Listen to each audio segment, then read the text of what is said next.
క్షేమంగా వెళ్ళిరా బాబు. మా కలలు ఆశయాలు నీతోనే పయనిస్తాయి. వీడెవరని తెలిస్తే వీడిని చంపేరు. చంపరు. వీడు వాళ్ళకి దేవుడవుతాడు.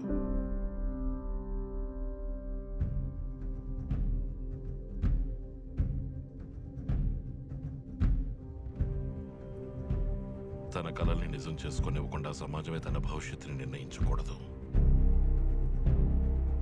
ఆ పుట్టినవాడికి గొప్ప ఆశయాలుండొచ్చుగా.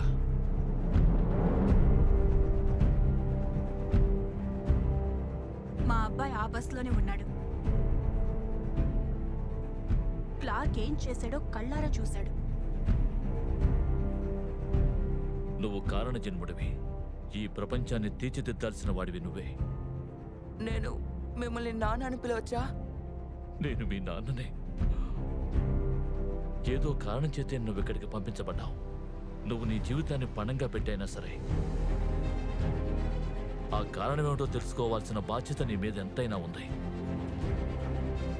ఈ ప్రపంచానికి తన ఆచూకీ తెలియకుండా చేసేవాణ్ణి ఎలా కనిపెట్టడం? కొందరికి తను ప్రత్యక్ష దేవుడు, మరికొందరికి తను అర్థం కాని చిక్కుముడి. భూమి మీద ఉన్న మనుషులందరినీ నువ్వే ముందుకు నడిపించాలి. వాళ్ళు నీ బాటలో నడుస్తారు, ప్రయత్నాలు చేస్తారు, ఓడిపోతారు.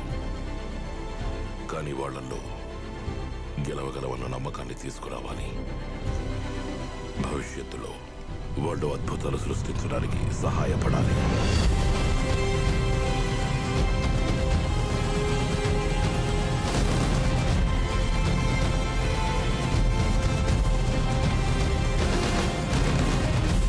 నీ కొడుకు క్షేమంగా ఉన్నాడనుకుంటున్నావా? వాడిని కనిపెట్టి తీరుతాను. నేనెవరన్న నిజం ఈ ప్రపంచానికి తెలిస్తే నన్ను వెలేస్తారని మా నాన్నగారు అనేవారు.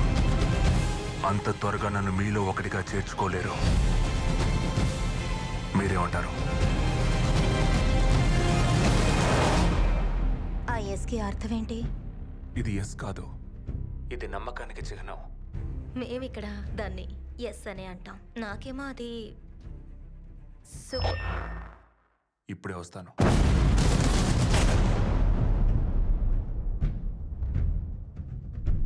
సూపర్ మ్యాన్ త్వరలో మీ అభిమాన థియేటర్లలో.